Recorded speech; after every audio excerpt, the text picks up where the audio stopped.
નમસ્કાર મિત્રો, પેરના ન્યૂઝમાં આપનું સ્વાગત છે। માગરોળ ઇન્ડિયન રેસકોર્સ સોસાયટી આયોજિત આંખોની તપાસ સાથે મફત ચશ્મા વિતરણ કેમ્પનું આયોજન કરાયું। માગરોળમાં ગોપાલ કૃષ્ણ ગૌશાળા ખાતે પ્રથમવાર ઇન્ડિયન રેડક્રોસ સોસાયટી જૂનાગઢ જિલ્લામાં શાખા દ્વારા કેમ્પમાં આવેલા દર્દીઓને મશીન દ્વારા આંખોની તપાસ સાથે નિઃશુલ્ક ચશ્માનું આપવાનું કેમ્પમાં કરવામાં આવ્યું હતું।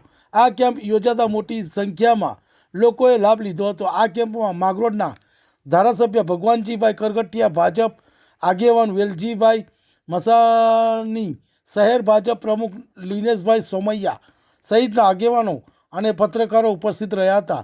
રિપોર્ટ જીતુ પરમાર, માગરોળ। તમને અમારા સમાચાર પસંદ આવ્યા હોય તો લાઇક, શેર, બેલ આઇકોન અને સબસ્ક્રાઈબ કરો।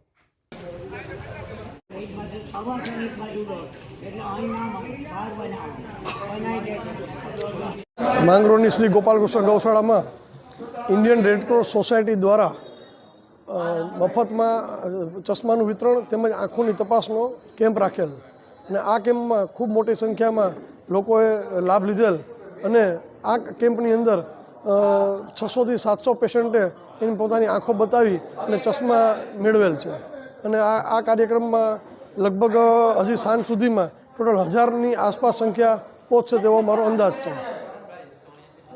રેડક્રોસ સોસાયટી અમદાવાદ દ્વારા આપણે જે આંખોનો કેમ્પ અહીંયા માગરોળ ખાતે રાખવામાં આવ્યો છે, ત્યાં ગૌશાળાની અંદર લગભગ અત્યાર સુધી 300 વ્યક્તિઓએ નંબર ચેક કરી અને ચશ્માનું વિતરણ કરવામાં આવ્યું છે। તેની અંદર આપણે ઓટોમેટિક મશીનની અંદર એ લોકોને મોતિયા છે, નથી, નંબર છે, દૂરના છે, નજીકના છે, તેની આપણે માહિતી આપ્યા છે। જે લોકોને નજીકના ચશ્મા છે એ લોકોને નજીકના ચશ્મા ઓન ધ સ્પોટ તૈયારીમાં સ્થળ ઉપર જ આપણે પ્રોવાઈડ કરીએ છીએ।